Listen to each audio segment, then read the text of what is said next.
কোথায় মনিব? ডেকে নিয়ে এসো তাকে।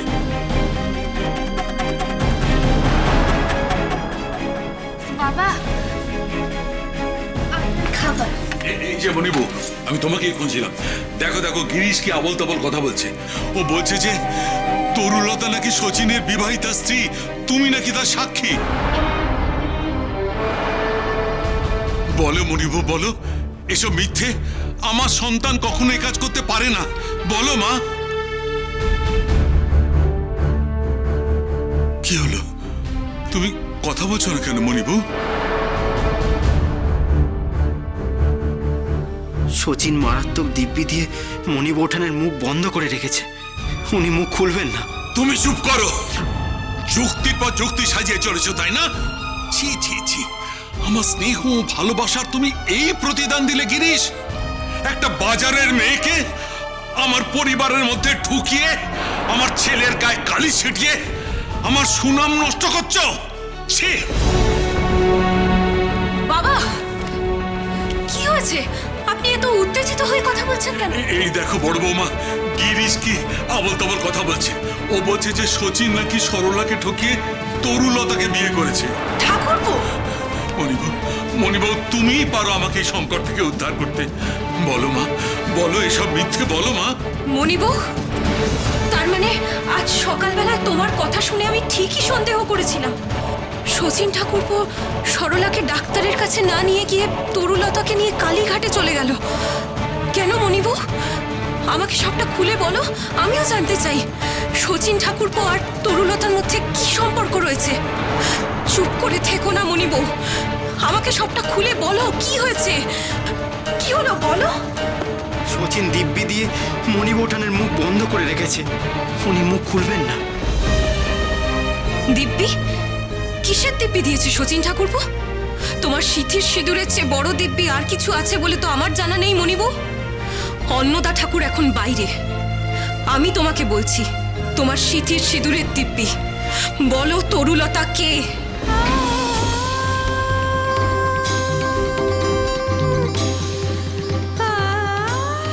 এটা তুমি কি বললে ভাই? সত্যকে প্রকাশ করো মণিবউ। বৌঠান, আর মুখ বন্ধ করে রাখবেন না। আমি সকলের কাছে ষড়যন্ত্রী, মিথ্যুক প্রমাণিত হচ্ছি। এবার আপনাকে সবটা বলতেই হবে। দোহাই মণিবউ, বলো। গিরিশ ঠাকুরপুর কথা সম্পূর্ণ সত্যি বাবা।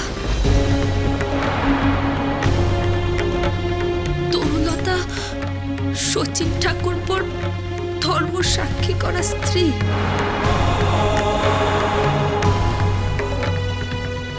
অগ্নি, ব্রাহ্মণ, শালগ্রাম শিলা সাক্ষী রেখে নিজের হাতে শচীন ঠাকুরপো তরুলতার সিঁথিতে সিঁদুর পরিয়েছে।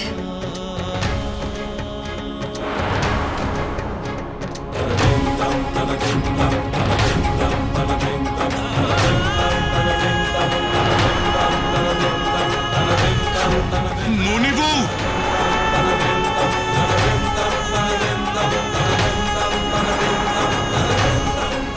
ছোটবাবু কোথায়?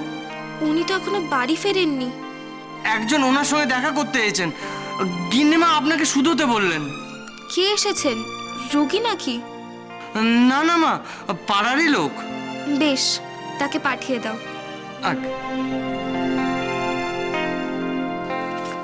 নমস্কার বৌঠান, আমি সুবল। আপনাদের বাড়ির দুটো বাড়ি পরেই থাকি।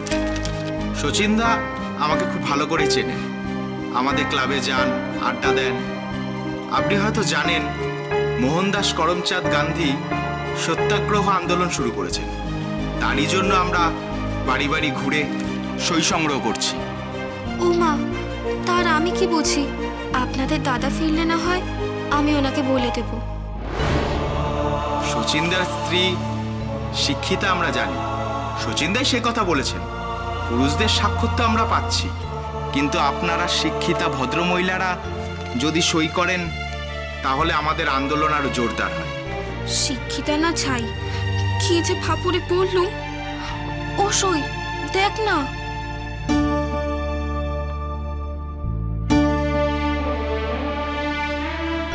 সত্যাগ্রহ আন্দোলন মানে যার জন্য মিছিল বেরোচ্ছে, পুলিশরা যাদের ধরপাকড় করছে, যারা বলেছে বন্দে মাতারাম। আগে হ্যাঁ, তিন কাগজটা। এই যে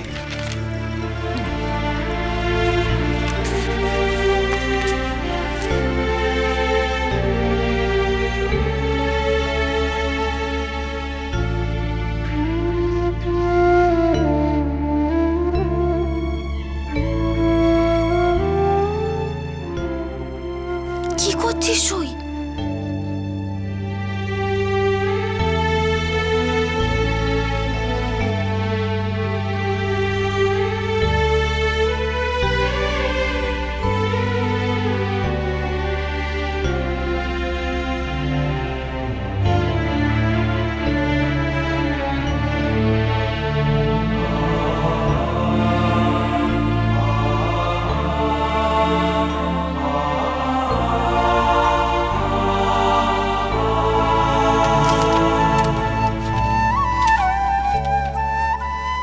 তরুলতা দেবী।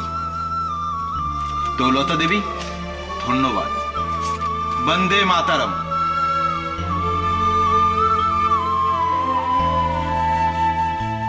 বন্দে মাতারম। বন্দে মাতারাম। আপনি একটা বিরাট কাজ করলেন তরুলতা দেবী। বৌঠান, আপনি স্বাক্ষর করবেন না? আপনারা তো একজনেরই সই চেয়েছিলেন, আপনাদের দাদা স্ত্রীর সই। আমি না হয় সেটা করে দিলুম।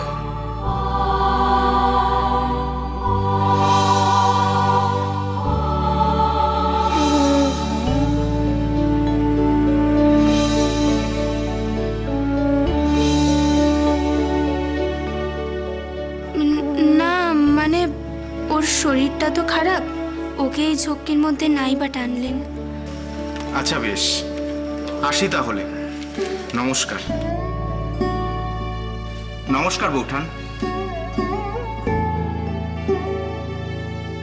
সই? তোর কি আক্কেল বিবেচনা কখনই হবে না? হুট বলতে এমন শৈশবত করে দিলি যে? কাগজে নিজের নামটা দেখতে বড় ভালো লাগছিল রে সই। সহ্য করতে করতে কোথাও তো নিজের স্বাক্ষরটুকু রেখে যেতে ইচ্ছা হয়। এই এত বড় কঠিন দুনিয়ায় ওই এক ফালি সাদা কাগজে এক টুকরো কালির আঁচড়ে নিজের নামটুকু তো রইল, নিজের ঠাইটুকু রইল। এ কি কম বড় পাও না সই? আর ওই শব্দটা কেমন যেন দুনিয়া ওলট পালট করে দেওয়ার মতো শব্দ। বন্দে মাতারম।